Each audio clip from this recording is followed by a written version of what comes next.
and welcome to part 79 of my report on the McCarrick Report by Patrick Parson.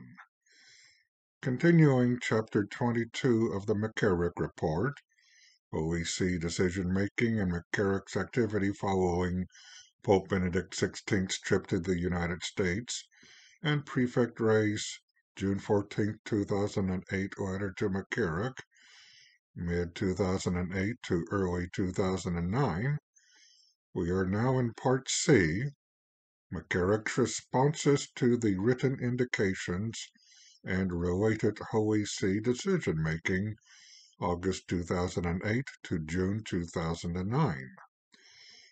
In our previous segment, Cardinal McCarrick told Nuncio Sambi that Cardinal Bertone had not been aware of McCarrick's situation, although a footnote makes clear that Bertone was quite familiar with it.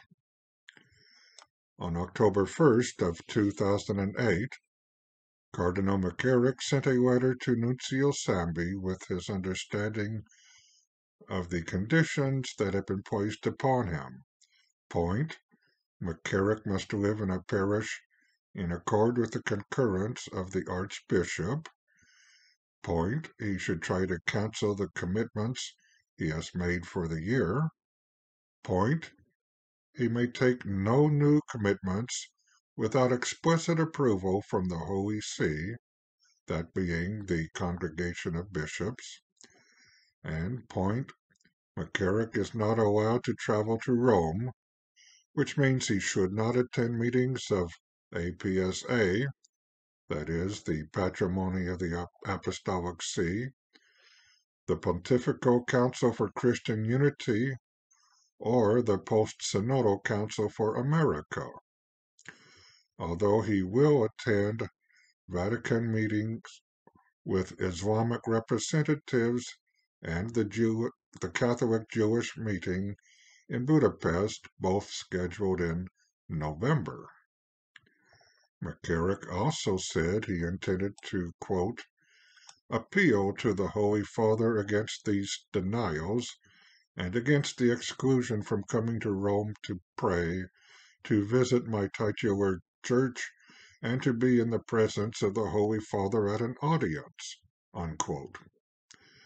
Now, who could be so hard-hearted as to deny him the right to pray or to be in the presence of the Holy Father?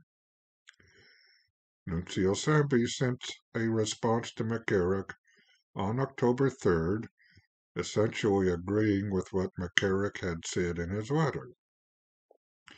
And on November 7th, 2008, McCarrick sent another letter to Sambi, calling him a, quote, good counselor and a good friend, unquote.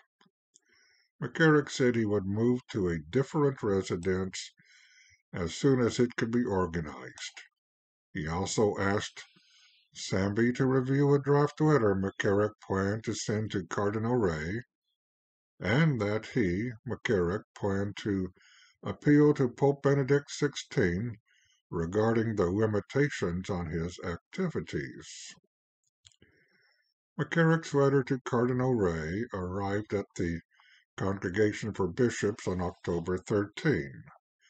In it, McCarrick said he would be relocating his residence soon, but that Ray's words about McCarrick not coming to Rome at all confused McCarrick, since he wished to come to Rome to pray, to receive the Holy Father's blessing at public audiences, and to celebrate Mass in his own titular church.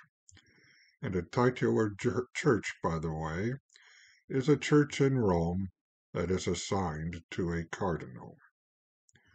McCarrick also writes he presumes he may continue to serve the Lord and the Church in ways not involving public appearances or positions of leadership. Is he already planning to work this into some form of escape from the set of conditions? That seems likely, especially as McCarrick asks to continue working for peace in the Holy Land, on Muslim-Christian dialogue, and with Catholic relief services. How could hierarchy say no to such altruistic requests? McCarrick ends his letter hoping Cardinal Ray will help McCarrick understand the parameters of his ability to serve.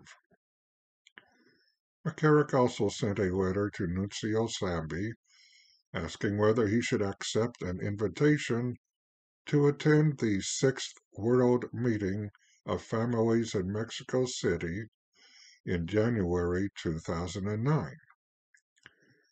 Now, it seems to me this is exactly the sort of thing McCarrick was told he couldn't do, but McCarrick appears to be seeing just how far he can stretch the conditions.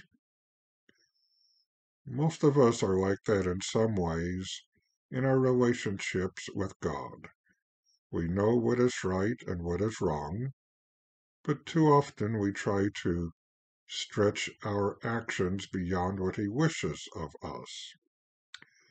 Let us try to keep ourselves more humble with him, and it might help us to keep reciting the Fatima prayer.